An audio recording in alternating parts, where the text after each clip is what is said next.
I will try to see what's actually wrong.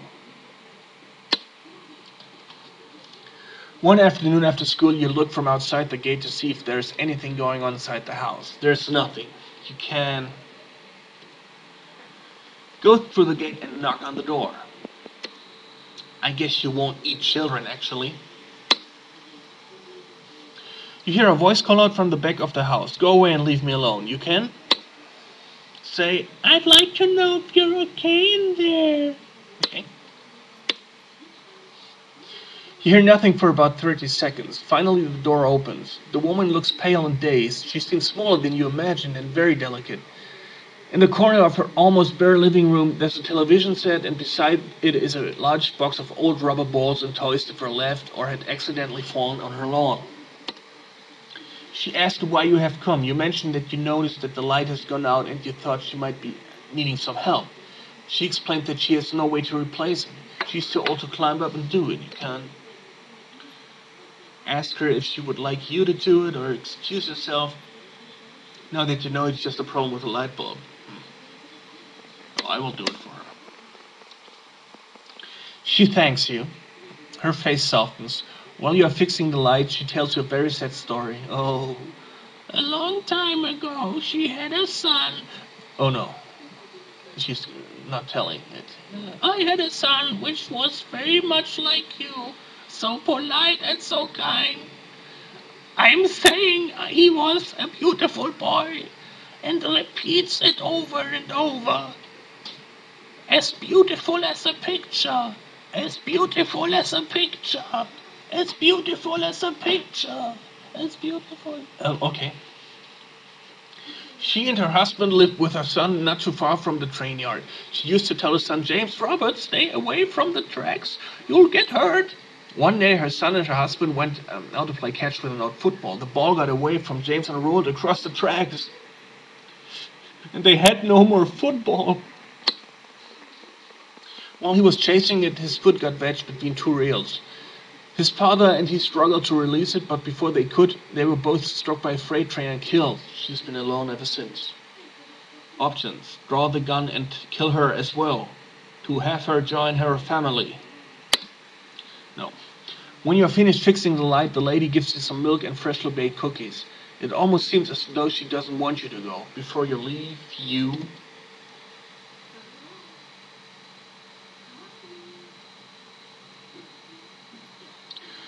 thank her for the cookies and ask if she would like someone around to do odd jobs. Well, why not? Her face brightens. You must be paid, she says. I can't afford much and you'll have to do a fine job, but you can have all the cookies and brownies that you can eat. I promise you that. You've done a much kinder thing than you can probably imagine at your age. You're giving this woman a reason to live. Oh. Hard hitting. What's the video status? So what are you doing? This is video 3? No, this is video 4. Excuse me. Okay, let's go on.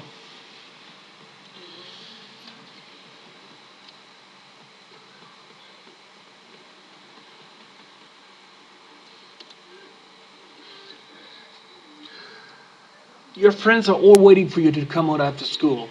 You have a ton of homework and you've been watching television since you came home. On your way out, your mother says, did you do all your homework?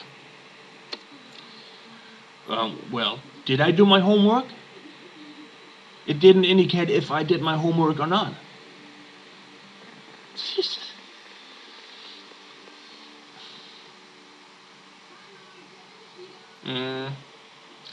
Let us try.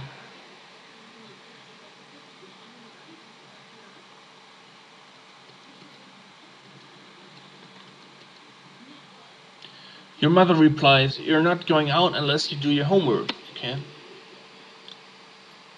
No one will do it. Homework is important, kids. Familial and emotional characteristics increase because you're honest. Socially, your score drops slightly because you lose the play experience with friends. out. Shouldn't be that kind of a problem right now.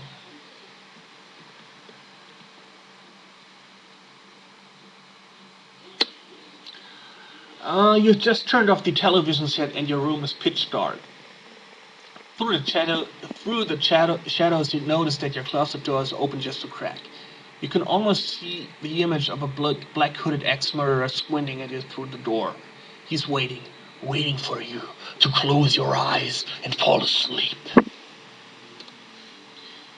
the quiet of the night, you can hear his hoarse breath making deep gurgling sounds. You look away from the door, then look back. It is open a bit, farther than it was the last time. If you can only make it to the closet and shut the door tight, you know he won't be able to get out and murder you in your sleep. The morning light will destroy him, so you won't have to worry about seeing him when you wake up. I mean, why should I be afraid of an ex-murderer now when I was kinda... I was not very afraid about this man-eating toad thingy I imagined when I was 2 weeks old or something. I don't know. But I'm calm. I did this before and I'm calm. Go to bed.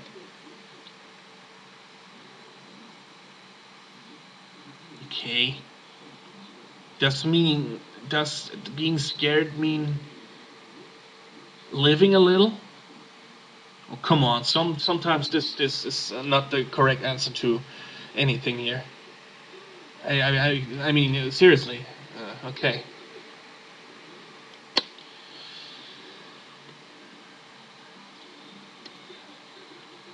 Jill Brady is always untying your shoes and running away. Today she's wearing a skirt. She's bent over picking up a pile of books from the floor. Wow. Okay, I wanted to French kiss before, so I seek revenge. You think of 2 ways that you can get back at stupid Jill. You can pushes. No, the first is much better. Doesn't hurt anyone. You take a big lead and start running towards her. Just before you get her, she moves away and puts her foot out. She trips you and you go slipping down the school hall, landing at the feet of Mr. Quincy, the meanest teacher in school. Uh-oh. Well, nothing really happened here. I think this part should be quite over soon. Well, there are still some options to do here. What's my age? I'm 11 now. What? Is it adolescence, I guess, right? Or children. No, I think it's children, right. It's the children period, so to speak, yeah. Okay. Your best friend challenges you to a rock throwing competition. Well, let's try it. Ah. After several minutes of rock throwing for distance, your friend keeps beating you. Your friend dares you to throw a rock onto the roof of the apartment building across the street. Tell him to do it first.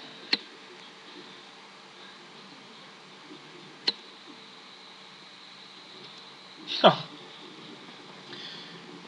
This was my own mistake, actually. I never should have done this, but okay. You lean back and watch the rock soar. It clears the building and impresses your friend. Oh well. Could have been worse. Could have been worse.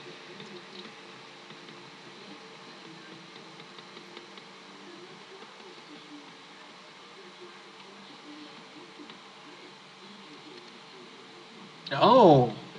Again, a sexual nature. You're in the house alone. While you're exploring the drawers, you notice a stack of Playboy magazines underneath a pile of clothing.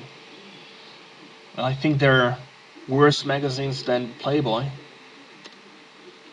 Of course, I'm interested. I'm 11 years old. I French kissed and wanted to pull a girl's skirt up. The middle page folds out to show a woman with dark hair and very large breasts sitting on the edge of a bed and combing her hair. Her legs are apart. What is your reaction to this? Oh, aroused. Imagine if you ever walked into your room and she was sitting like that on your bed. You can take up the centerfold and keep it. The centerfold girl becomes your favorite fantasy. Enjoy it while you can. You might find it hard to believe, but women like this only exist in Fantasyland. You almost never meet them at the bus stop or in a supermarket. Okay, now I will not fall in love with the centerfold.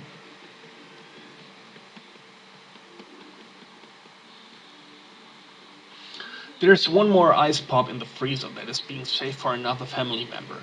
Your mouth waters at the thought of this cool, tasty treat. Um, can I read the text again?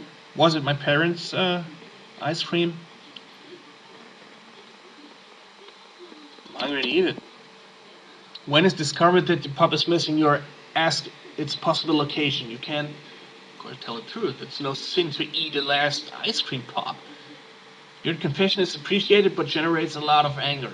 Your family rants and raves and carries on. You can, yeah, okay, go to the store and buy a pop to replace the one that you ate.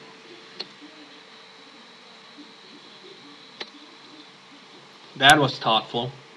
On the way home, you are once again tempted by the possibility of disposing of yet another frozen treat. You can eat this one too. Oh yes, I would really like to do that. I would really like to do that. Let's do it. Oh no! Oh no, not again. How could you be such a pig? Your lack of self-control will cause you trouble later, but you don't believe this, right? No. It's wrong. Oh, I see. I guess you just couldn't control yourself. Perhaps you could do something nice that doesn't involve eating. I can eat as much as I want to. I mean, I understood it that way that I was buying a whole bunch of new ice cream pops and only one. Would have been wiser to buy one for himself but okay. The game does not have good depth there, you know? Again.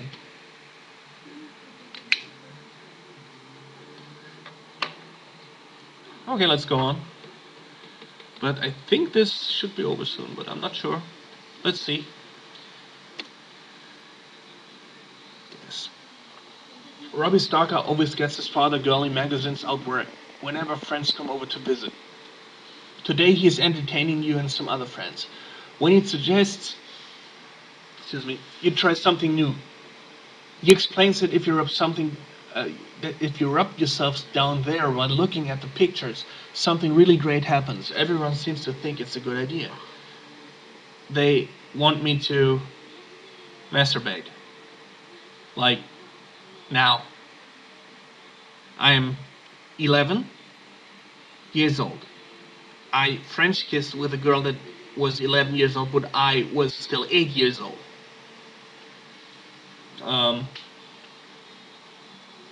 Maybe that's normal. I would have never thought about something like that with 11 years. I mean, come on. Uh, when I was 11, other things were interesting, like computers, and so. No, I don't know what I did when I was 11 years old. I guess I still had my toys or something like that, but I would have never thought about getting my rocks off, you know? No. When I was 13, maybe it started, but okay. That's another story. And what was it? What was it? Okay. Aroused, do what everyone else does. You can't quite understand why, but this feels pretty good. After rubbing your